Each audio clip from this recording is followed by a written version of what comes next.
রাসূলুল্লাহ সাল্লাল্লাহু আলাইহি ওয়াসাল্লাম বলেন, যে ব্যক্তি আমার 40টি হাদিস আমার উম্মতের কাছে পৌঁছাবে তার জন্য আমি কিয়ামতের দিন বিশেষভাবে সুপারিশ করব। সুবহানাল্লাহ। নাম্বার 2, মানুষের মধ্যে যারা মৃত্যুকে বেশি করে স্মরণ করে এবং তার জন্য প্রস্তুতি নেয় তারাই সবচেয়ে বুদ্ধিমান। নাম্বার 3, প্রত্যেক জিনিসের জাকাত আছে, আর দেহের জাকাত হচ্ছে রোজা। নাম্বার 4, যে তার সময় আল্লাহর জন্য ব্যয় করে না তার জন্য জীবন অপেক্ষা মৃত্যু শ্রেয়। নাম্বার 5, যারা সব সময় ইস্তিগফার তথা ক্ষমা প্রার্থনা করে তাদের সাথে উঠা বসা করুন, কেননা তাদের হৃদয় সবচেয়ে কোমল হয়। নাম্বার 6, তুমি যত সিজদা দিবে আল্লাহ তত গুণা তোমার মাফ করে দিবেন। সুবহানাল্লাহ। নাম্বার 7, সূরা ফাতিহা প্রায় 1000 রোগের ওষুধ।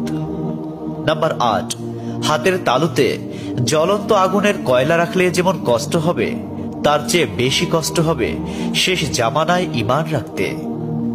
নাম্বার 9, রোজাদারদের জন্য প্রতিদিন জান্নাতকে সুসজ্জিত করা হয়। সুবহানাল্লাহ। নাম্বার 10, রাসূল সাল্লাল্লাহু আলাইহি ওয়াসাল্লাম বলেছেন, কিয়ামতের দিন সব নবীর চেয়ে আমার উম্মতের সংখ্যা বেশি হবে এবং আমি সর্বপ্রথম জান্নাতের দরজা খুলব। সহিহ মুসলিম, হাদিস নম্বর 196। 11, যে ব্যক্তি রোজা রাখা অবস্থায় মারা যাবে আল্লাহ তাকে কিয়ামত পর্যন্ত সকল রোজার সওয়াব দান করবেন। সুবহানাল্লাহ। নাম্বার 12, যে ব্যক্তি ফজরের নামাজ আদায় করল সে আল্লাহর হিফাজতে চলে গেল। নাম্বার 13, রাসূলুল্লাহ সাল্লাল্লাহু আলাইহি ওয়াসাল্লাম বলেছেন, রোজা ও কোরআন কিয়ামতের দিন মানুষের জন্য সুপারিশ করবে। মুসনাদে আহমদ, হাদিস নম্বর 6626। 14, নবীজি বলেছেন, রোজাদারদের জন্য সবচেয়ে বড় খুশির সংবাদ হলো হাসরের মাঠে আল্লাহ সবার আগে রোজাদারদের সাথে সাক্ষাৎ করবেন। সুবহানাল্লাহি ওয়া বিহামদিহি। 15, যখন রমজান আসে তখন জান্নাতের দরজাসমূহ খুলে দেওয়া হয়। 16, রাসূলুল্লাহ সাল্লাল্লাহু আলাইহি ওয়াসাল্লাম বলেন, যখন কোনো বান্দা আল্লাহর দিকে দুটি হাত উঠায় তখন তিনি তা ব্যর্থ বা শূন্য ভাবে ফিরিয়ে দেন না। তিরমিজি, হাদিস নম্বর 502। 17, হযরত মুহাম্মদ সাল্লাল্লাহু আলাইহি ওয়াসাল্লাম বলেছেন, একটি খেজুরের অর্ধেক হলেও দান করে জাহান্নামের শাস্তি হতে নিজেকে হেফাজত করো। সহিহ বুখারী, হাদিস নম্বর 6023। প্রিয় ভাইরা, নাম্বার 18, যদি ভালো হতে চাও তবে সর্বপ্রথম মিথ্যা বলা ছেড়ে দাও। 19, তুমি যখন রাস্তা দিয়ে যাও তখন আল্লাহর নামে জিকির করো, কারণ হাসরের দিন ওই রাস্তা তোমার নামে সাক্ষ্য দিবে। 20, তোমরা সব সময় উযু করো, কারণ কিয়ামতের দিন যারা উযুকারী তাদের হাত পা উজ্জ্বল থাকবে। সুবহানাল্লাহি ওয়া বিহামদিহি। 21, যার দুঃখ বেশি তার প্রতি আল্লাহর রহমত বেশি।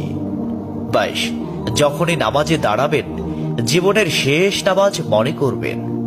23, যে মহিলা গর্ভাবস্থায় 1 খতম কোরআন পাঠ করবে তার গর্ভের ওই সন্তান একজন নেককার বান্দা হিসেবে দুনিয়াতে আগমন করবে।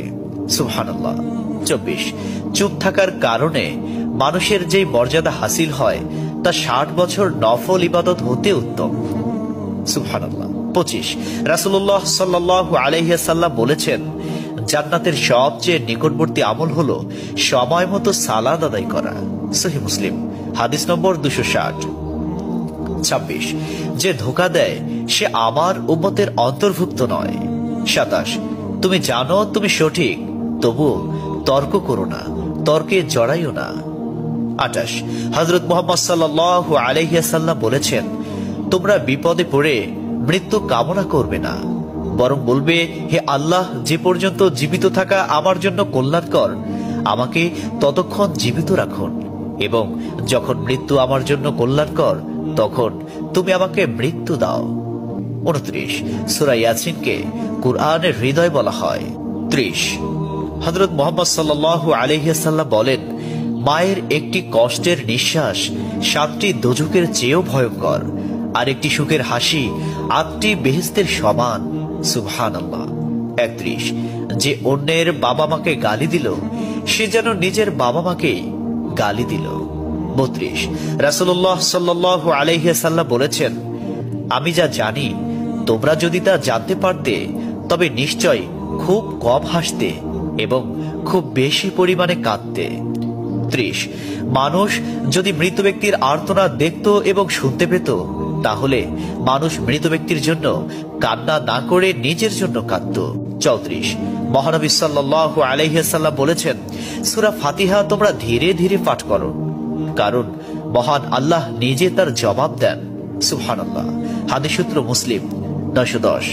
35, রাসূলুল্লাহ সাল্লাল্লাহু আলাইহি ওয়াসাল্লাম বলেছেন, কিয়ামতের দিন যে জিনিসটি মুমিনদের পাল্লায় ভারী হবে সেটি হচ্ছে সুন্দর চরিত্র, আখলাক।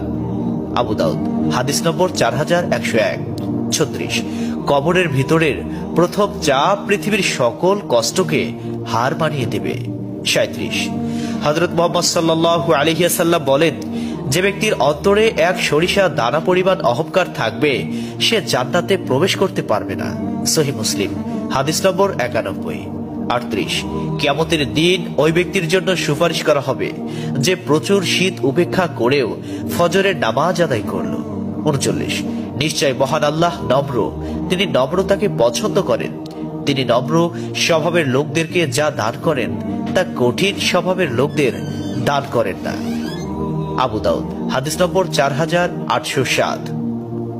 40, কবর মানুষকে দিনে 70 বার স্মরণ করে এবং ডাকে। আল্লাহ সুবহানাহু ওয়া তাআলা আমাদের সঠিক জ্ঞান এবং বুঝার তৌফিক দান করুন এবং আমাদের এই সমস্ত হাদিস সমূহের উপর আমল করার তৌফিক দান করুন। আমিন।